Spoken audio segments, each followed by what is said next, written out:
আজ যে সকাল সকাল ঘরের মধ্যে এরকম একটা জিনিস দেখতে ওটা জীবনে কল্পনা করতে পারি না। খাটের তলে নজর করে দেখলাম কোন তো কোয়েল পাখি একটা চলিয়েছে।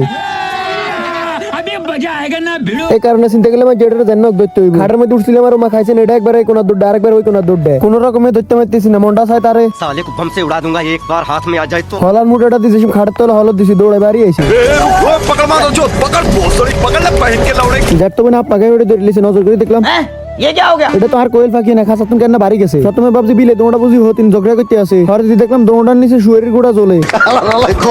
আসলে এটা না আইডা হানিতন কাটা গুড়া খাইতে হইছে। বাজারে গেছিলাম আর আব্বা গরিবের বিএমডব্লিউটা ধরা দিছে। বাইকায় 2 বস্তা ধান লইলেছি, এবার কেডিরে সোয়ামি লইলে গেল 12 তো দাম চুরির না মেলো। কিরিং করে বাজারে লইছি, বাজারে আইছিলাম আর আব্বার কাছে উড়াই দিছি। বলে মানা যাই সুরে আনা না দোয়ানো বই থাই। দোয়ানো বইছিলাম আর সানি আনতে কে কে আইছে। এন্দিসান সাইকা কুড়া কোন মুখ ডেল লইছে। হাতের তেলের মধ্যে অল্প অল্প করে দিতে আছে, লাগে জানো এটি সরকারি দ্রাম। আর আইছি জনগণ আর কাছে আইনের আগে সব শেষ হয়েছে ঠিকই আছে। আজ ইলানি নাটার কথা কি দেখো এমডি এন্দি সুলতান হুসেন এন্দি কুরেল চালানোর মধ্যে এক্সপার্ট। আজকের ভিডিওটাই পর্যন্ত। ভিডিওটি ভালো লাগলে অবশ্যই লাইক কমেন্ট শেয়ার করে দিবেন। ভালো থাকবেন সবাই, সুস্থ থাকবেন, আল্লাহ হাফেজ।